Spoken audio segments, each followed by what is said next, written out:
अच्छा कोई ऐसी मुझे 2-3 चीजें ऐसी बताएं जो बड़ी जैसे हम उर्दू में एक लफ्ज इस्तेमाल करते हैं गलतुल आम, कुछ ऐसे गलत कांसेप्ट जो बड़े गलत हो और आप कहें कि ये हमारी क्यों इसकी इसकी तस्हीह होना बड़ी जरूरी है। बहुत ज्यादा है, लेकिन आपने जिनकी तरफ इशारा किया, मसलन हमारे यहाँ मुआशरे के अंदर ये कंसेप्ट है कि झाड़ू फेरो शाम के टाइम तो रिज़्क की कमी होती है, ये गलत उदाम है।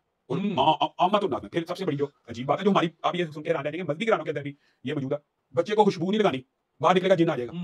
ये इतना बड़ा गलत उदाम है। रसूलुल्लाह सल्लल्लाहु अलैहि वसल्लम की सुन्नत है खुशबू लगाना। खुशबू लगाने से जिन्नात भागते हैं, खुशबू से जिन्नात भागते हैं।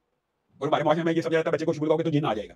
कहते हैं सॉरी एक आप कंप्लीट करें। नहीं यही बात एक पाँव में जूती पहन के चलें तो उससे भी बड़ा नुकसान होता है, बड़ा वो है बिल्ली रास्ता काट गई। ये जो चीज है ना, एक पाँव में जूती है, एक पाँव में जराब, इससे रसूलुल्लाह ने मना फरमाया। ओके अब बात समझे, ये रसूलुल्लाह ने मना फरमाया। टूटी प्लेट में खाने से, एक चप्पल पहनने से, एक जराब का, ये सुन्नत मुताहरा से ये बातें साबित, यानी किसी न किसी दर्जे पे ये बातें। जैसे मैं अपने घर में हूं, यहाँ पे एक चप्पल मेरी यहाँ पे है, एक चप्पल मेरी वहां पड़ी है, तो मैं वो नहीं, लेकिन आप एक पाँव पहन के बाहर फैशन उस तरह से नहीं करना, फैशन नहीं, वो चलना मयूब है, गलत है, बिल्कुल सही। अब दूसरी जो आपने बात की मिसाल दी, कितनी बड़ी गलत उलाम है। काली बिल्ली ने रास्ता काट लिया तो सफर मुलतवी कर दिया जाए, क्यों भाई, वो अपने काम से जा रही है, आप अपने काम से जा रहे हैं। फिर दूसरी बात एक और, मैं तो ये इसको भी गलत उलाम समझता हूँ, जो पकड़ा जाता है वही जली है, जो भी पकड़ा गया वो जली है, बाकी सब असली, ये भी गलत उलाम है। तो भाई ये होती जलसाद है। जो बंदा उसामा भाई ये दावा करे कि मैं हवा में उड़ता हूँ, मैं पानी पे चलता हूँ, मैं आग में बगैर जले जा सकता हूँ, वो जादूगर और काहिन हो सकता है, वलीउल्लाह नहीं हो सकता। क्योंकि वलीउल्लाह को ये कहने की जरूरत नहीं होती ना, वलायत एक ऐसा मनसब है जिसको क्लेम किया जाता है, नबूवत का क्लेम करना, यानी ऐलान किया जाता है कि मैं, मुझे अल्लाह ने नबी बनाया, मैं नबूवत का ऐलान करता हूं, उसके ऊपर फर्ज होता है नबी के ऊपर। वली के ऊपर कोई फर्ज, वली को ये बताना है ही नहीं कि मैं वली हूं। तो जो लोग ये कहते हैं ना कि मेरे वली होने की निशानी ये है कि आप कुछ खा के हैं, मैं बता दूंगा आप क्या खा के हैं, वो जादूगर और काहिन होते हैं। ये बहुत बड़ा गलत उदाम है हमारे माशरे में, उसको वलीउल्लाह समझा जाता है जो काहिन है। काहिन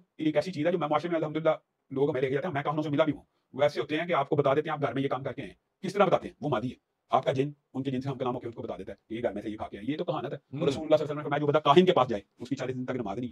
इस अकीदे के सुअर कहना जो है उससे 40 दिन तक जुबान नापाक रहती है। हालांकि कुरान पाक के अंदर जो है वो ये भी गलत उलाम, ये भी जो है वो बहिश्ती दरवाजा जो है उसकी क्या हकीकत है? गलत उलाम। अच्छा उसको कोई वो नहीं है। मुझे एक बात, जन्नत के कितने दरवाजे हैं रसूलुल्लाह बता के गए हैं ना, इसका तो नहीं हमें बताया। उनमें से ये कहीं भी नहीं है, ये कहीं भी नहीं है। अच्छा जी, अब